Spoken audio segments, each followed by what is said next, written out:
The night was unnaturally quiet, the kind of silence that presses against your ears until you start to hear your own heartbeat. Jake had never believed in ghost stories until the night he saw the red lights. It began with a dare his friends had dared him to spend 1 hour outside the abandoned house on Ashwood Hill, a place whispered about for years. People said it used to belong to a doctor who went mad after his family vanished. Some said he experimented on their bodies. Others claimed they could still hear screams echoing through the woods on stormy nights. Jake laughed it off. An old house. "Can't hurt me," he had said. But standing there now, hidden behind the crumbling brick wall, he wasn't laughing anymore. The air was thick with fog, and the full moon painted everything silver. The house loomed ahead, its wooden walls warped with age, its windows glowing with an unnatural crimson light. No electricity had run there for decades, yet the red glow pulsed like veins under skin. He tried to convince himself it was just a reflection. Maybe someone else was inside with a flashlight. Right then he heard it, a faint creak like footsteps on wooden floors. Jake froze another step, then another slow, heavy coming closer. He peeked around the corner of the wall and his stomach dropped. A shadow had moved past one of the upstairs windows, a tall, thin silhouette. Its outline didn't look human. Too long, too crooked, and then the window flickered as if something inside had passed in front of a light source. Jake's phone buzzed in his pocket, nearly making him scream a text from his friend. "See any ghosts yet?" He typed back quickly. "Something's in the house, I'm serious." No reply. The message didn't even show as delivered. Then the front door creaked open, slow, deliberate, as if inviting him in. Jake stepped back, shaking his head. "No way," he whispered. But curiosity began to burn inside him. What if someone really was inside? Maybe it wasn't a ghost. Maybe someone needed help. He took one cautious step forward. The red glow spilled out through the doorway, bathing the grass in an eerie scarlet haze the moment he crossed the threshold.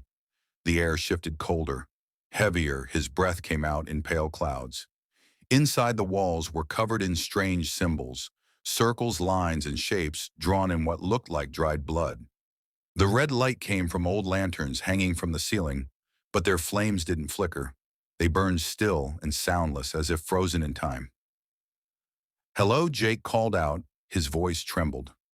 No answer, only a faint dripping sound coming from upstairs. He followed the sound up the creaking staircase, each step groaning under his weight. The dripping grew louder, faster, until it sounded like rain.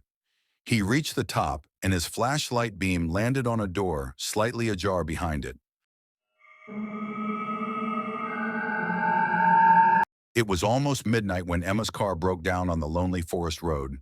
She had no signal, no light except for the dim glow of the moon. She tried to start the engine again, but it only made a weak click sound.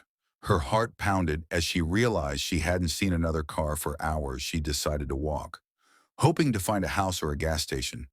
After a few minutes, she noticed something strange. The forest was too quiet. No crickets, no wind. Not even the sound of her footsteps echoing. It felt like the world was holding its breath. Then she saw it, a faint light between the trees. She followed it, thinking it might be a cabin. But the closer she got, the colder the air became. Finally, she reached a small wooden house standing alone in a clearing. Its windows glowed with a pale yellow light. But something felt wrong. The light didn't flicker like fire or electricity. It just glowed still and soft. She knocked on the door. No answer. She called out, "Hello, can someone help me?" Nothing. She pushed the door open. It creaked loudly. The inside was empty except for a single chair in the middle of the room and an old oil lamp burning weakly on the floor. She stepped in. The air smelled of rot and something metallic. Her eyes caught movement in the corner of the room, but when she turned, there was nothing. She called again. "Anyone here?" The door behind her slammed shut. She screamed and ran to it, pulling hard, but it wouldn't open. The lamp flickered and then went out, leaving her in complete darkness. Her phone suddenly lit up, buzzing in her pocket. One new message. It said, "Welcome home, Emma." She dropped the phone, her breathing fast. She never told anyone her name. The darkness around her began to move, faint shapes forming out of the shadows, whispering her name again and again.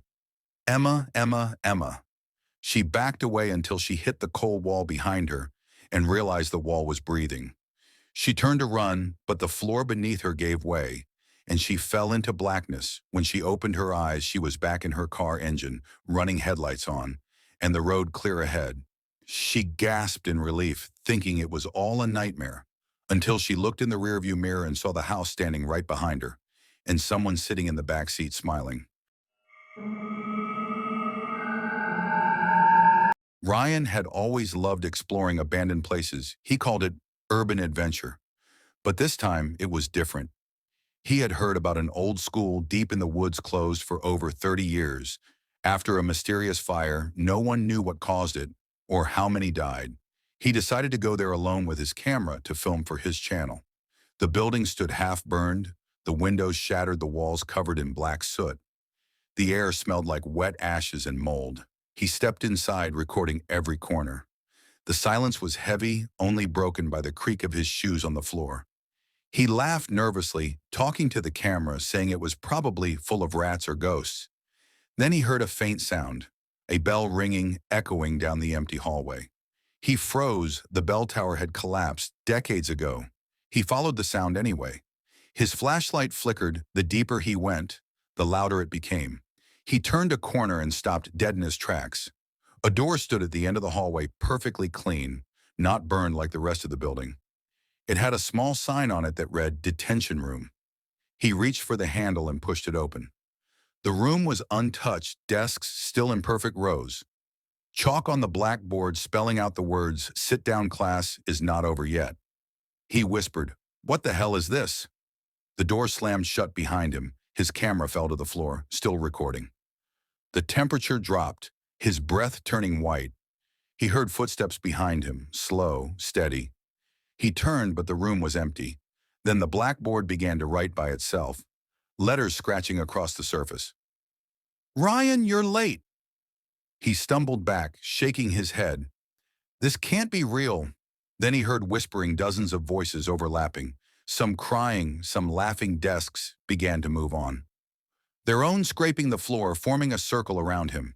He ran to the door, but it wouldn't open. He pounded on it, screaming. Suddenly, everything went silent. The desk stopped moving. His flashlight flickered one last time, revealing faint figures sitting in the desks. Burned faces, melted eyes staring straight at him. He screamed. The camera caught everything the next morning. Hikers found his camera lying at the entrance of the school.